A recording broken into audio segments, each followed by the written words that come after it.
इस लेसन में हम सीखेंगे कि हम प्राइवेसी पॉलिसी का पेज किस तरह से क्रिएट कर सकते हैं अपने शॉपिफाई स्टोर के अंदर। सबसे पहली चीज़ अगर मैं आपको बताना चाहूँ कि प्राइवेसी पॉलिसी का पेज बहुत ही ज़्यादा ज़रूरी होता है, ख़ास तौर पर एडवर्टाइजिंग के लिए। और इसके अलावा किसी भी किस्म के लीगल इश्यूज़ आपके स्टोर के साथ ना हो, इसके लिए बेहतर है कि आपके पास प्राइवेसी पॉलिसी का पेज और डिफरेंट और लीगल पेजेस होने चाहिए। ठीक है, तो अब हम इस लेसन में प्राइवेसी पॉलिसी का पेज सीखेंगे, उसके बाद हम नेक्स्ट लेसन के अंदर अपने डिफरेंट लीगल पेजेस क्रिएट करना सीखेंगे।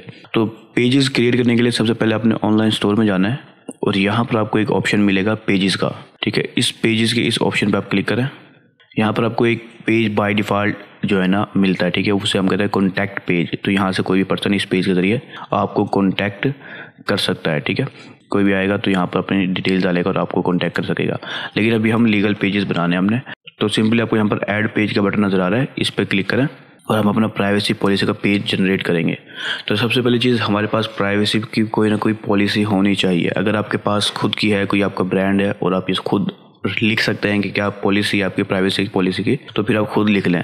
अगर नहीं लिख सकते तो मैं भी आपको बताऊंगा कि हम किस तरह से जनरेट करते हैं। ठीक है, तो पहले सबसे पहली चीज़ हम यहाँ पर अपने पेज का टाइटल देंगे।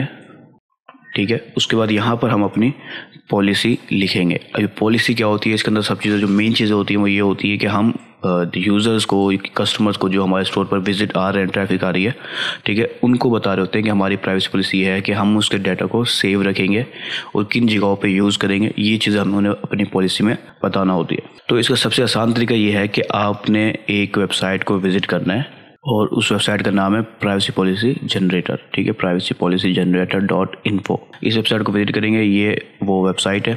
यहाँ पर आप कुछ डिटेल्स देंगे और ये आपके लिए प्राइवेसी पॉलिसी जनरेट कर देगी। तो सिंपली यहाँ पर अपनी कंपनी का नेम लिखेंगे यहाँ पर, उसके बाद वेबसाइट का नेम लिखेंगे और वेबसाइट का URL डालेंगे। यहाँ पर कंपनी से नेम से मुराद ये है कि हो सकता है आपकी कंपनी रजिस्टर्ड हो, LLC, LTD कुछ भी, तो आप यहाँ पर वो नेम लिख सकते हैं। अगर नहीं है रजिस्टर्ड तो यहाँ पर आप अपनी वेबसाइट का नाम ही लिख दें। अब देखिए, मैंने यहाँ पर कंपनी का नेम और वेबसाइट का नेम सेम लिख दिया है, उसके बाद वेबसाइट का URL लिख दिया है। ठीक है, उसके बाद मैं नेक्स्ट करूँगा। यहाँ पर आप सब 3 ऑप्शन पूछ रहे हैं। पहली चीज़, do you use cookies on your website. ये कुकीज़ ऐसी होती हैं जो डाटा को ट्रैक करती है कि कौन पर्सन वेबसाइट को विजिट कर रहा है, वो कहाँ से है, उसका IP वगैरह और डिफरेंट चीज़ें। तो मैं इसको येस करूँगा क्योंकि हम एडवर्टाइजिंग के अंदर कुकीज़ को यूज़ कर रहे होते हैं। ठीक है, पिक्सल वगैरह की सूरत में। उसके बाद वो पूछ रहा है कि do you show advertising through Google AdSense या किसी भी और वेबसाइट के जरिए आप अपनी वेबसाइट के ऊपर कोई ट्रैफिक दिखा रहे हैं, यानी कि ऐड दिखा रहे हैं। अगर दिखा रहे हैं तो आप येस करें, वरना नो कर दें। क्योंकि अक्सर जब हम अपना स्टोर बनाते हैं ना शॉपिंग का, तो हम उसमें कोई एडवर्टाइजिंग यानी कि एडसेंस के जरिए उसे मोनिटाइज नहीं करते। ठीक है, तो मैं इसको नो कर दूंगा।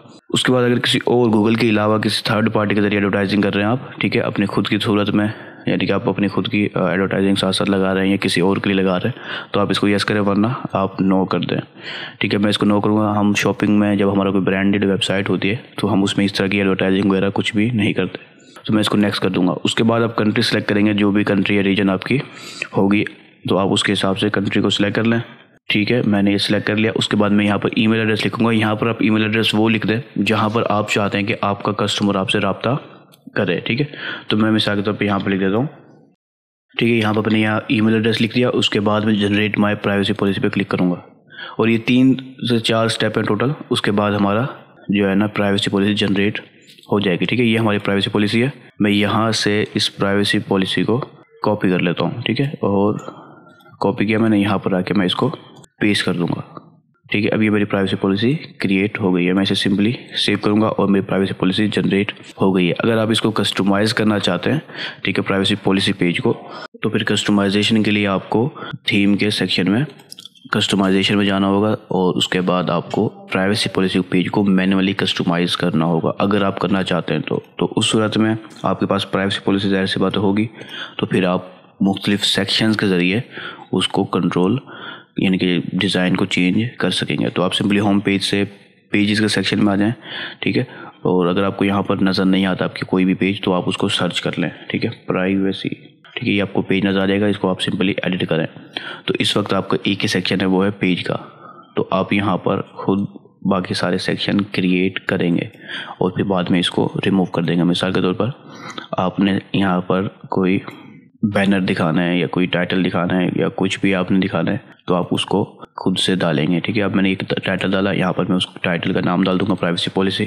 ठीक है। इस तरह से मैं अपनी जो पॉलिसी है उसको मुख्तलिफ सेक्शन में इमेजेस और वीडियोस की सूरत में खूबसूरत बना सकता हूँ अपनी मर्जी के मुताबिक। लेकिन एक न्यूज़ स्टोर के लिए इतनी ज़्यादा चीज़ें ज़रूरी करने की ज़रूरत नहीं होती। आपकी प्राइवेसी पॉलिसी काफ़ी हद तक साफ़ सुथरी नज़र आती है बाय डिफ़ॉल्ट भी, ठीक है। तो मैं इस सेक्शन को रिमूव कर देता हूँ और जो मेरे बाय डिफ़ॉल्ट सेक्शन है उसी को मैं रहने देता हूँ। लेकिन अगर आप करना चाहें तो आप इस तरह से कस्टमाइज़ भी कर सकते हैं।